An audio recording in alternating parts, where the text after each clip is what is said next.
Deuteronomy chapter 6.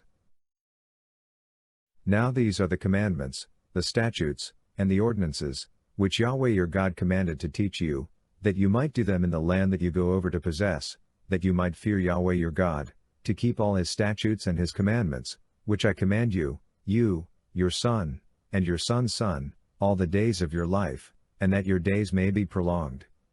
Hear therefore, Israel, and observe to do it, that it may be well with you, and that you may increase mightily, as Yahweh, the God of your fathers, has promised to you, in a land flowing with milk and honey. Hear, Israel, Yahweh is our God. Yahweh is one. You shall love Yahweh your God with all your heart, with all your soul, and with all your might. These words, which I command you today, shall be on your heart, and you shall teach them diligently to your children, and shall talk of them when you sit in your house, and when you walk by the way, and when you lie down, and when you rise up. You shall bind them for a sign on your hand, and they shall be for frontlets between your eyes. You shall write them on the doorposts of your house and on your gates.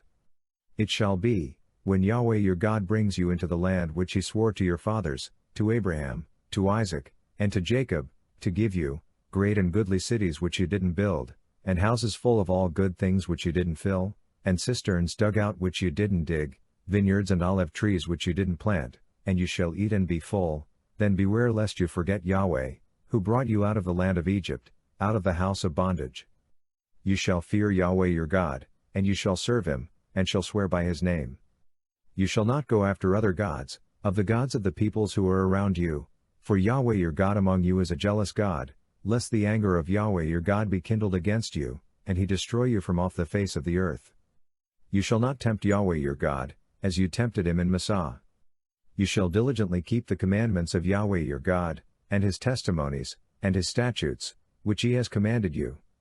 You shall do that which is right and good in Yahweh's sight, that it may be well with you and that you may go in and possess the good land which Yahweh swore to your fathers, to thrust out all your enemies from before you, as Yahweh has spoken.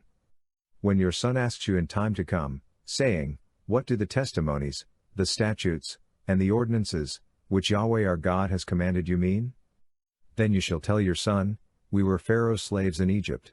Yahweh brought us out of Egypt with a mighty hand, and Yahweh showed great and awesome signs and wonders on Egypt, on Pharaoh, and on all his house, before our eyes, and he brought us out from there, that he might bring us in, to give us the land which he swore to our fathers. Yahweh commanded us to do all these statutes, to fear Yahweh our God, for our good always, that he might preserve us alive, as we are today. It shall be righteousness to us, if we observe to do all these commandments before Yahweh our God, as he has commanded us.